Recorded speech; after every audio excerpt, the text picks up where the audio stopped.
લીમખેડા તાલુકાના મોટી બાંડીબારથી જેતપુર જવાના રસ્તા પર હડપ નદીના કિનારે સસ્તા અનાજની ખારા મીઠાની બોરીઓ ફેંકી દેવામાં આવી। દાહોદ જિલ્લાના લીમખેડા તાલુકાના મોટી બાંડીબારથી જેતપુર જવાના રસ્તા પર હડપ નદીના કિનારે સસ્તા અનાજની ખારા મીઠાની બોરીઓ ફેંકી દેવામાં આવી। મહત્વની વાત તો એ છે કે જ્યારે રેશન કાર્ડ ધારકો દ્વારા સસ્તા અનાજના દુકાનદારો પાસે મીઠું માંગવામાં આવે છે ત્યારે મીઠાનો સ્ટોક નથી તેમ કહી મીઠું આપવામાં આવતું નથી, તો આવી રીતે સસ્તા અનાજની મીઠાની બોરીઓ ફેંકી દેવામાં આવે છે તે કેટલા અંશે યોગ્ય કહેવાય? તો ચોક્કસથી આ તપાસનો વિષય છે કે આ સસ્તા અનાજની મીઠાની બોરીઓ કોના દ્વારા ફેંકવામાં આવી અને કેમ ફેંકવામાં આવી।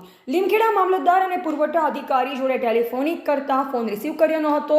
દાહોદ ડીએસઓ જોડે ટેલિફોનિક વાત કરતા જણાવ્યું હતું કે આ મીઠાની બોરીઓ કોના દ્વારા ફેંકવામાં આવી અને કેમ ફેંકવામાં આવી તેની તપાસ કરી યોગ્ય કાર્યવાહી કરવામાં આવશે તેમ જણાવ્યું। અહેવાલ ધર્મેન્દ્ર વારિયા, દાહોદ।